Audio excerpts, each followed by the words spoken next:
고맙습니다.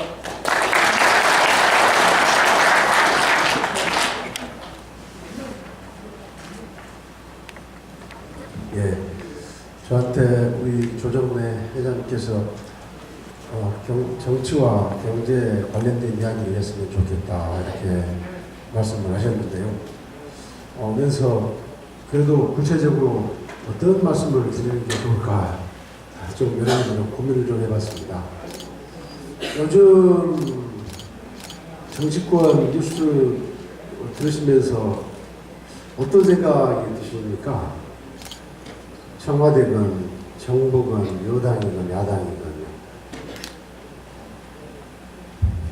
좀 아무튼 한마디로 답답하시 그렇지 않습니까? 답답하죠?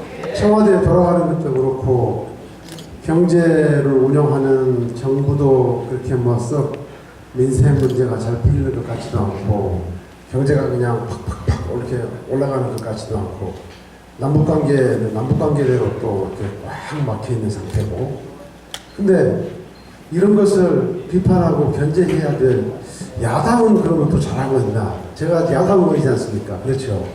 근데 야당 잘하고 있습니까? 어떻습니까? 네. 야당도 아마 우리 광주 시민들 보시기에도 그렇게 싹 잘할 것처럼 평가를 못 받을 것 같아요. 그렇죠? 네. 참 저도 이렇게 정치권에 몸담아 있고 사회자께서도 저한테 삼선 의원으로 소개를 해 주셨습니다만은 여러 가지로 부끄럽습니다. 국민들이 보시기에 좀 썩 괜찮은 정치, 편안한 정치, 뭔가 좀 인정받는 정치를 할 수가 없어서 너무나도 좀 진짜 부끄럽고 면목이 없습니다. 그래도 과연 그러면 정치가 이렇게 인기가 없으니까 정치를 그냥 다른 것처럼 뭐 이렇게 우리 박근혜 대통령이 세월호 있고 나서 해경을 해체해버렸는데 정치 해체해버려도 됩니까? 네. 가끔 한 번씩 제가 이제 그 젊은 사람들을 만나면은요, 젊은 사람들이 저한테 그런 이야기 합니다. 저는요, 저 지금 할 일도 바쁘기 때문에 정치에는 관심이 없습니다. 그래서 저는 선거 때 투표도 하지 않습니다. 저는 제 할 일만 열심히 하겠습니다. 이런 특히 젊은 사람들 중에서 제가 그런 이야기를 들을 때가 많습니다. 어떻습니까? 이 말 맞는 말입니까? 어떻습니까? 동의하십니까? 동의하신다는 분도 계시고 그렇지 않다는 분도 계신 것 같네요. 많은 사람들이 생각할 때는 뭐 정치가 잘 되든지 못 되든지 뭐 나하고 무슨 상관이냐, 나는 장사하는 사람인데 장사만 잘하면 되고 뭐 내가 저 차를 모르는 사람인데 차만 잘 먹으면 되지 이렇게 생각하기가 쉽죠. 근데 그렇지 않다는 것입니다. 정치가 나 하는 것과 엄청나게 밀접하게 관련이 돼 있어서 정말 좋은 정치를 만나면 국민이 행복한데 정말 나쁜 정치 만나면 국민이 불행해진다는 거죠. 근데 아직까지 우리는요, 그렇게 나쁜 정치를 못 만나서 그렇게 생각할 수도 있어요. 저기, 제가 아주 가장 나쁘게 된 나라들 몇 개 한번 들어볼까요? 이라크, 이집트, 리비아, 저쪽에 베네수엘라, 이런 나라들, 볼리비아, 이런 나라들이요. 공통점이 뭡니까? 다 독재자들이죠. 독재자들. 그리고 지금 예를 들면 이라크 같은 나라는 지금도 평균적으로 매일 20-30명씩이 죽어가고 있습니다. 아마 우리나라에서 매일 20-30명씩 죽어간다면 나라 난리 나버릴 거예요. 그렇죠? 근데 실제로 이라크는 평균적으로 보면요, 매일 몇십 명씩 죽습니다. 무엇으로 죽느냐? 폭탄 테러. 이쪽에서 이쪽에 폭탄 테러하면 이쪽에서 이쪽에 폭탄 테러예요. 종교적인 이유로 이쪽에 폭탄 테러하면 이쪽도 마찬가지로 순위파가 시아파에, 시아파가 순위파에, 예? 뭐 기독교계가 이슬람에, 이슬람이 기독교계 이런 식으로 그러고 있거든요. 그런데 이렇게 된 계기가 누구냐면요. 한 20, 30년 전으로 거슬러 올라갑니다. 이라크를 예를 들면요. 이라크 그 유명한 대통령 하나 있었죠. 유명하단 말은 좀 그렇고 하여튼 나쁘게 유명한 사람이 있었잖아요. 후세인 대통령. 아시죠? 들어보셨죠? 한때 매스컴에 자주 나왔으니까. 그 이라크의 후세인 대통령을요. 그 사람이 쿠데타로 정권 잡은 거 아닙니다. 이라크 국민들의 투표에 의해서 대통령 됐어요. 이라크 국민들의 투표에 의해서. 그런데 이 사람이 미국과 적대적인 갈등 관계를 계속 가지고 갔어요. 그러니까 미국 입장에서 당시 부시 대통령이 중동 전쟁을 일으킬 부시를 찾다가 후세인이 대량 살상 무기 개발한다. 그래가지고 이라크에 침공한 거죠. 그런데 침공해서 보니까 이라크에 대량 살상 무기 있었습니까? 없었습니까? 없었죠. 약소국의 흐름이 그런 겁니다. 그렇다고 해서 미국이 무슨 국제사회에 사과하는 거 보셨습니까? 근데 만약입니다. 만약 이라크 국민들이 후세인을 뽑지 않고 그래서 미국과 적대적인 관계를 유지하지 않았더라면 오늘날 이라크에 불행이 없었을 겁니다. 지금 후세인을 이라크 전쟁 일으킨 거 정리해가지고 벌써 한 10년 넘었을 겁니다. 이라크 국민들이 매일 그렇게 죽어가고 있어요. 이집트의 모바라크 대통령 한번 보세요. 수십 년 철권 통치해가지고 국민들이 소위 아랍혁명, 아랍의 봄이라고 해가지고서 모바라크 뭐라 했는데 또 대통령 하나 잘못 뽑았죠. 무르시라는 대통령. 이 무르시라는 대통령이 타협할 줄을 몰라가지고 군부하고도 타협을 안 했어요. 군부가 그 사람 쫓아내버렸잖아요. 그래서 다시 모바라크가 엊그저께 재판을 했는데 무죄 판결 받았어요. 보셨죠? 제가 무슨 이야기를 드리려고 그러냐면요. 한 나라의 운명은 그 나라 정치권이 좌우를 한다 이겁니다. 그 나라 정치권이. 네? 대통령 잘못 뽑으면 그 시대가 불행해요. 그 시대가 불행. 근데 그 대통령을 누가 뽑았냐? 대통령이 쿠데타 일으킨 경우 제외하고는 그 나라 국민이 뽑았어요. 그 나라 국민이 호전적인 대통령 뽑으면 그래서 전쟁하게 되면 그 나라 국민이 불행해져요. 우리도 마찬가지죠. 이제 다 지나갔으니까. 이명박 대통령 뽑았어요. 물론 그 전에 노무현 대통령 참여정부가 그렇게 썩 정치를 국민들로부터 잘했다는 평가를 받지 못했어요. 그래서 이명박 대통령 뽑았는데 뽑고 나니까 이 양반이 4대강 한다고 운하한다고 하다가 운하에서 4대강으로 갔다가 해서 22조를 갖다가 땅바닥 파는 데 나섰어요. 그래가지고 뭐 이 나라가 뭐가 변했습니까? 하여튼 그 전 정권, 민주정부가 10년 동안 했던 것은 전부 잘못했다고 부정해가지고 민간인 사찰하고 그래서 민주주의 후퇴시키고 남북관계 지금까지 꽉 막혀 있잖아요. 그렇죠? 그러니까 결국 국민이 어떤 대통령, 어떤 국회의원을 뽑느냐가 대단히 중요하다는 이야기를 제가 여러분께 드리는 겁니다. 그래서 좋은 대통령, 좋은 국회의원들을 뽑아서 정치가 제대로 잘 돌아가면 예를 들면 적어도 민생 문제라든가 경제 문제라든가 있어서도 뭔가 좀 제대로 된 정권, 제대로 된 대통령, 국회의원을 뽑았으면 좀 괜찮았을 텐데 요즘 솔직히 정치권 전체가 다 지금 문제가 많죠. 야당 그러면 자 지난번 대통령 선거 때 야당을 뽑았으면 어떻게 됐을까? 저는요 제가 야당 소속이지만요 저 그것도 자신 없어요 솔직히. 그만큼 우리 여야 정치권이 좀 여러 가지로 좀 크게 좀 반성도 해야 되고 공부도 해야 되고 고민도 해야 되고 하지 않는가 이런 생각들을 갖고 있습니다. 아무튼 대한민국에서요 여러 가지 직업이 있죠. 여러 가지 직업들이 있는데 가장 힘들고 어려운 직업이 뭐 같습니까? 어려운 직업이라고 그랬습니다. 뭐 소득까지 좀 말한 게 아니고 힘들고 어려운 직업.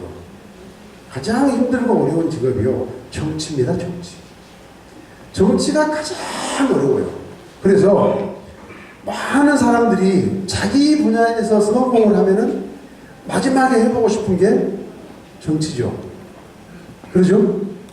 자, 유명한 대법관 되고 나면 그 다음에 국회의원 한번 해보려고 해요. 대통령 한번 해보려고 해요. 대표적인 사람이 이회창 씨였죠. 아주 언론인으로서 성공하면 다시 또 그 다음에 하고 싶어 하는 게 정치예요. 기업인으로서 성공해도 정치, 교수로서 성공해도 정치. 다 자기 분야에서 성공한 사람들이 정치를 하고 싶어 합니다. 그런데 정치인으로서 성공한 사람은 드물어요. 그렇죠. 이회창 씨 같은 경우가 법관으로서, 대법관으로서 얼마나 국민들한테 인기가 좋았습니까? 벌써 한 10년, 15년 된 것 같네요. 근데 이회창 씨 결국 정치로서 성공 못했잖아요. 자, 기업인으로서 성공한 사람들, 정주영, 또 농국현 이런 사람들이 다 기업인으로서 성공한 사람들이에요. 그분들이 정치인으로서 성공 못했죠. 관료로서 성공한 사람들, 고관 같은 사람, 이런 분들이 뭐 대통령 후보 5만원까지 올랐지만 결국 못했지 않습니까? 고생만 하고요. 제가 이런 말씀을 왜 드리냐면요, 한 가지는 다 그것도 어렵죠. 유명한 법관된다는 게, 유명한 기업인으로서 성공한다는 게 그게 쉬운 일입니까? 어렵죠. 어렵지만 그 자기 분야에서 어려운 것에서 성공한 사람들도 정치권에 들어오면 성공하기가 힘들어진다, 이 말입니다. 제가 이 말씀 드리고 싶어서 하는 이야기예요. 왜 그러면 정치가 어려운 건가? 정치는 기업 세계에서처럼 그냥 막 노동력 투자하고 재료하고 해서 어떻게 그냥 세계 시장 동향 봐가지고 참 이렇게 하는 사람들, 그런 기업들은 성공하죠. 아주 똑똑한 언론인들도 있고 똑똑한 무슨 판사도 있을 수 있고 교수도 있을 수 있고 그렇죠. 그런데 정치는 그런 것만이 아니다, 이 말입니다. 정치는 그냥 훌륭하고 똑똑해서만 되는 것이 아니라 국민들의 목소리를 들어야 되잖아요. 국민들의 목소리를 잘 듣고 나서, 그러고 나서 또 판단을 해야 되잖아요. 그런다고 해서 목소리만 듣고 있으면 어떻게 됩니까? 자기 판단을 하지 못하면 끌려가지게 돼요. 여론에 끌려가도 안 되잖아요, 또. 그렇죠? 또 자기 조직, 예를 들면 각 당이 있잖아요. 여당도 있고 야당도 있고, 그 자기 당을 잘 이끌어갈 수 있는 조직을 있을 수 있는 그런 것들도 있어야 되지 않습니까? 그러니까 정치하는 데 있어서는 자기 분야에서 성공했던 사람들은 뭐 한 가지만 잘하면 되는데, 정치는 정말 잘해야 될 것들이 많다, 이것입니다. 그래서 정치에서 성공하기 힘들죠. 힘든데 그렇다고 해서 소위 포퓰리즘이라는 거 있잖아요. 국민들이 좋아하는 거, 국민들이 좋아하는 것만 해주면 그 사람이 일시적으로는 정치인으로서 성공할지는 모르지만 포퓰리즘에 빠지면 또 어떻게 됩니까? 나라 전체가 또 망하잖아요. 그렇죠? 포퓰리즘에 빠진 나라들, 예를 들면 아르헨티나 같은 나라들. 자, 제가 이제 아르헨티나를 가지고서 한번 이야기해 볼게요. 아르헨티나라는 나라가요, 1900년대 초부터 1950년대까지는 세계 5위권의 경제 대국이었습니다. 여러분들은 아르헨티나 남미에 있고 축구 잘하고 그 정도 다 아시잖아요. 인구는 4천만 명이고 면적은 우리 한반도에 한 12배 되는 나라고, 지하자원 많고 농산물 많고. 그런데 이 나라가 20세기 초 한 50년 동안은 세계 5위권의 경제 대국이었어요. 세계 5위권의 경제 대국. 그러니까 농산물을 유럽에 수출해가지고서 그렇게 돈을 많이 벌었어요. 그리고 그 당시 아르헨티나의 국민소득이 3,000불이었습니다. 1900년대 초부터 국민소득이 3,000불. 그러니까 요즘 이 소득 그 경제 단위하고 좀 틀리죠. 우리는 지금 이제 뭐 23,000불 된다고 하는데 1950년대 6.25 전쟁 직후나 이럴 때는요, 우리 국민소득이 100불도 안 됐습니다. 우리가 1950년대 100불도 안 됐을 때 아르헨티나가 1900년 초에 국민소득이 3,000불이었으니까 어마어마한 소득이었다는 이야기입니다. 그 당시 아르헨티나는 에스컬레이터, 엘리베이터가 있었고, 우리가 쓰는 볼펜 있잖아요, 볼펜. 볼펜은 아르헨티나가 발명했어요. 아르헨티나는 노벨상 수상자가 5명이 나왔습니다. 근데 지금 100년이 지난 아르헨티나는 지금 어떻게 돼 있냐? 국민소득이 한 10,000불 정도 됩니다. 10,000불 정도 되고, 벌써 디폴트, 국가적 디폴트 아시죠? 국가 부도 상태를 2번인가 3번인가 맞이했어요. 외채를 못 갚아가지고. 그러니까 아르헨티나가 가장 잘못한 게 뭐냐면 소위 포퓰리즘이라는 거거든요. 정치인을 잘못 뽑아가지고 그냥 농민들이 데모하면 농산물 가버리고 노동자들이 데모하면 그냥 막 올려가지고서 아르헨티나가 저렇게 됐어요. 그러니까 그만큼 그런 것들이 이 정치가 중요하다는 이야기를 제가 여러분들에게 드리고 있는 것입니다. 그러면 본격적으로 진짜 정치를 잘한 나라를 한번 제가 들어보겠습니다. 물론 처음부터 잘 사는 나라를 가지고 설명드리면 뭐 다 그렇다고 하실 테니까 워낙 어려웠다가 잘 된 나라 브라질입니다. 브라질과 아르헨티나는요 비슷비슷한 나라였어요. 100년 전에. 그런데 지금 브라질이 이거 유명한 대통령이 있었죠. 누구죠? 룰라 대통령이요. 룰라 대통령이 2002년에 브라질의 대통령이 되셨습니다. 그래서 2년 임기를 마치고 2010년에 퇴임을 했죠. 퇴임한 대통령의 지지율이 80%였습니다. 근데요, 룰라 대통령 출신이 뭐냐면 당이 노동자당이에요. 노동자당. 물을 한 잔 주시면 좋겠습니다. 노동자당인데요. 노동자당이니까 노동자의 지지를 받아서 대통령이 됐을 것 아닙니까? 그러니까 노동자들이 뭘 주장했겠어요? 임금 올려달라. 응? 그리고 저 막 너무 시장경제 써가지고 소위 뭐 가진 자들만 뭐 이렇게 하지 말고 좀 노동자 위주의 정책을 펴라. 이런 걸 자기 당에서부터 주장하지 않았겠습니까? 그런데 룰라 대통령이 자기 당의 요구를 거부를 했어요. 거부를 하고 시장주의 정책을 썼습니다. 아시다시피 남미는 옛날부터 해방주의 신학이다 뭐다 해가지고 아주 그 소위 이 반정부적인 그런 운동들이 옛날부터 많은 겁니다. 거기가 해방신학이라든가 이런 것들 때문에. 그래서 아주 그런 게 아주 심한 나라인데 룰라가 노동자당으로서의 대통령이 됐는데도 불구하고 시장주의 정책을 썼어요. 자기 당의 요구를 거부를 했어요. 그리고 브라질의 문제는 빈곤 퇴치하는 것이다. 브라질의 인구가 몇 만인지 혹시 아십니까? 브라질 인구가 2억 명입니다. 2억 명.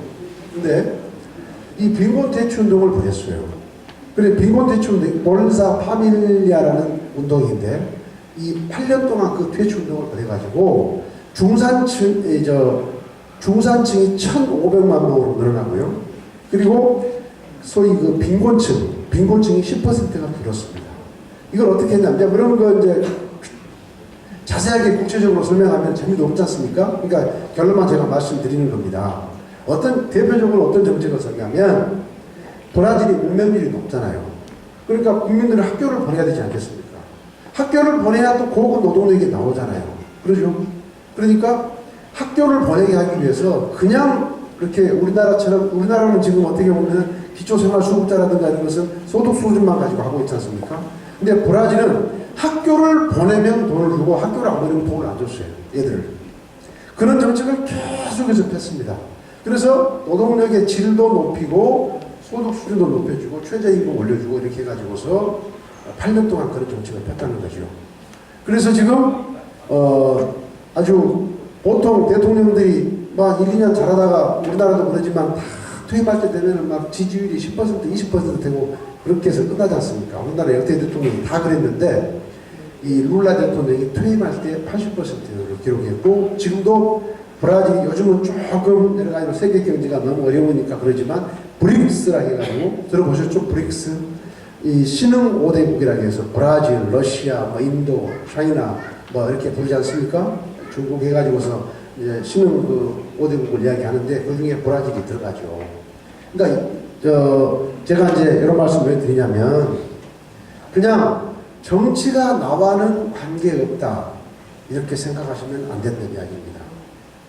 진짜 우리 솔직히 이명박 대통령 뽑아가지고 우리 그 박근혜 대통령에 대해서 제가 언급하지 않겠습니다. 이 자리는 그런 자리 아니니까. 근데 이명박 대통령은 정말 자원외교 실패했죠. 4대강 저렇게 만들어버렸죠. 네? 자원외교 해가지고서 한 40조 지금 손해봤다는 건 아닙니까? 네? 4대강에서 한 30조 되고 그리고 또 방산에서 또 한 30조 되고 해서 100조가 지금 증발해버리는 거 아니에요? 지금 나라 지금 저 몇천억이 없어가지고 지금 누리과정 보유 예산이 없어서 난리였지 않습니까? 그러니까 그만큼 정치는 나와 관계 없는 것이 아니라 정치는 나와 정말 밀접한 관계가 있다. 좋은 정치가 이루어지면 물론 눈에 보이지는 않겠죠. 서서히 좋아지겠죠. 서서히 좋아지겠지만 나쁜 정치는 금방 태가 납니다. 금방 피해가 금방 와요. 그런 것들을 제가 이제 좀 외국의 예를 들어가지고도 말씀을 드렸는데, 제가 우리나라를 가지고서 예를 들어보면요, 우리나라도 실은 좋은 정치를 한 나라 중에 한 나라입니다. 국민들 수준에는 좀 부족한 것이 많겠죠. 그런데 해방 이후 민주주의가 도입돼 가지고 지금까지 한 70년 왔죠. 70년 왔는데 70년 오는 동안에 여러 가지 우여곡절이 있었어요. 6.25 전쟁도 있었고 4.19 혁명도 있었고 유신 그 다음에 5.18 이렇게 해서 여러 가지를 정말 국가적인 비극도 여러 번 있었지만, 그럼에도 불구하고 대한민국의 정치는 계속해서 발전해 왔다는 사실입니다. 발전해 왔어요. 어떻게 발전해 왔느냐? 제가 외국의 석학 이야기를 한번 해보겠습니다. 이것은 제가 다른 데 가서도 한 이야기이기 때문에 혹시 들은 분도 계실지 모르겠습니다. 그리고 제가 몇 년 전에 책도 썼는데 그 책에서도 이런 이야기를 하고 있기 때문에 그 책을 보신 분들도 혹시 한번 보신 이야기일 수도 있습니다.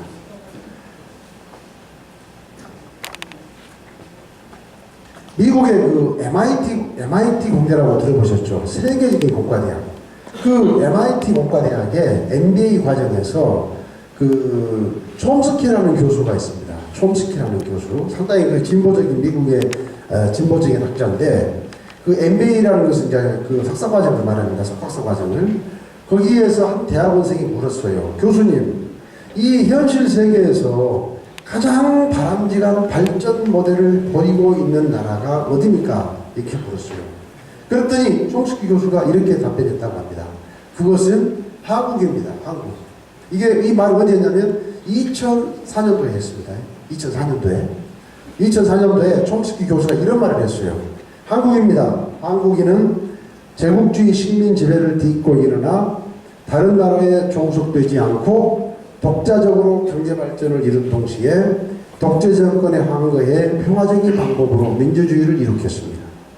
세계 최고의 휴대전화와 인터넷 보급률을 자랑할 정도로 첨단 기술이 온 국민에게 골고루 퍼졌고 2002년에는 네티즌의 힘으로 개혁적 정치인을 대통령으로 선출할 만큼 풀뿌리 민주주의가 발전했습니다. 이렇게 촘스키 교수가 답변을 했어요. 제가 이걸 하나씩 풀어볼게요. 자, 식민지였다고 그랬습니다. 식민지였는데 다른 나라에 종속되지 않고 독자적으로 경제 발전을 이룬 동시에 그랬습니다. 자, 경제 발전을 이룬다를 세 마디로 하면 뭐라고 그러죠? 세 마디로 하면? 우리 많이 쓰지 않습니까? 경제 발전을 이룬 것을 세 마디로 하면, 세자로 하면 세자. 산업화죠, 산업화. 네, 산업화에 성공했다 이 말입니다. 자, 독재 정권의 항거에 평화적인 방법으로 민주주의를 일으켰습니다. 이걸 세 글자로 하면 뭐죠? 민주화죠, 민주화. 예, 민주화. 자, 그 다음, 세계 최고의 휴대전화와 인터넷 보급률을 자랑할 정도로 첨단 기술이 온 국민에게 골고루 퍼졌고 했습니다. 요걸 세 글자로 하면 뭡니까? 정보화죠. 정보화. 그러니까 한국이 해방 이후에 여러 가지 우여곡절이 있었지만 산업화에도 성공했고 민주화에도 성공했고 정보화에도 성공한 나라다고 이야기했어요. 이 비슷한 이야기를요, 제3의 물결로 유명한 엘빈 토플러도 똑같이 말했습니다. 한국은 제1, 제2, 제3의 물결을 이룬 유일한 나라라고 엘빈 토플러가 말했습니다. 프랑스의 기 소르망이라는 교수가 있어요. 기 소르망. 프랑스의 기 소르망이 뭐라고 그랬냐면요, 한국은 현실 경제의 살아있는 교훈이다 그랬습니다. 현실 경제의 살아있는 교훈. 기 소르망. 무슨 말이냐면, 지금 세계의 나라가, 지금 나라 수가 많아져가지고 200개가 넘어요. 200한 몇십 개 돼요, 나라가. 막 조그만 나라들까지 다 해가지고. 그런데 유럽에 있는 나라들, 그 다음에 미국, 일본, 이렇게 몇 개의 나라를 빼고 나서 대부분의 나라들이 아직도 산업화에도 성공하지 못한 나라가 많아요. 우리나라가 세 가지 다 성공했다고 했잖아요. 산업화, 민주화, 정보화. 이 세 개에 다 성공했는데 대한민국은 세계 200 몇십 개국의 나라가 있는데 유럽 몇 개국, 미국, 일본 빼고 나면 산업화에도 성공하지 못한 나라가 많다 이 말이에요. 말하자면 경제발전이라고 하는 것을 생각할 수 없는 나라들, 아프리카, 중남미, 동남아 이런 쪽에 다 그런 나라들이죠. 산업화에도 성공하지 못한 나라. 근데 그런 나라들은요, 대부분이 민주화에도 성공하지 못했어요. 산업화도 성공하지 못했는데 정부화 성공했겠습니까? 그러니까 그런 이야기를 하면서 기소르망이 한국은 현실 경제에 살아있는 교훈이라고 이렇게 이야기하는 겁니다. 제가 이 말씀 왜 드리냐면요, 우리나라 국민들이 요즘도 항상 제일 먼저 이야기하는 게 뭐냐, 자 정치권에 바라는 게 제일 뭐냐 그러면 가장 먼저 하는 것이 경제입니다. 경제. 여러분 여기 계신 여러분들도 그렇죠. 경제라고 그러죠. 좀 더 잘 살아야 되겠다는 생각 아닙니까? 그냥 아침에 눈 떠가지고 저녁에 잠잘 때까지 제일 많이 생각하는 것이 혹시 돈 아니에요, 돈. 막 돈 벌어야 되겠다 이런 거 아니에요. 그렇죠. 근데 이런 말씀을 제가 드리는 이유는 대한민국이 세 가지를 다 갖췄을 때 산업화도 이루지 못한 나라들이 부지기수다. 최소한의 경제적인 여건도 되지 못한 나라들이. 근데 민주화가 되지도 않았으니까 인간다운 생활도 못한다. 사람의 기본적인 인권을 누리면서 살지 못한다 이 말이에요. 민주화라는 것은 사람의 기본적인 인권이 제대로 발휘하면서 살지 못한다는 이야기예요. 인간다운 대접을 못 받는다는 이야기를 제가 하는 겁니다. 그러니까 무슨 스마트폰 가지고 그런 것을 생각도 못하죠. 이 세 가지를. 그래서 우리가 참 아직도 우리 국민들이 삶의 만족도를 따지면 그렇게 높은 편은 아닙니다. 높은 편은 아닌데 여러 가지 이유가 있죠. 그러니까 우리가 막 산업화라든가 민주화라든가 정부가 그 자체는 성공했을지 모르지만 사람들 간의 신뢰, 사람들 간의 신뢰가 별로 없어요. 우리들은 남아 별로 믿지 않아요.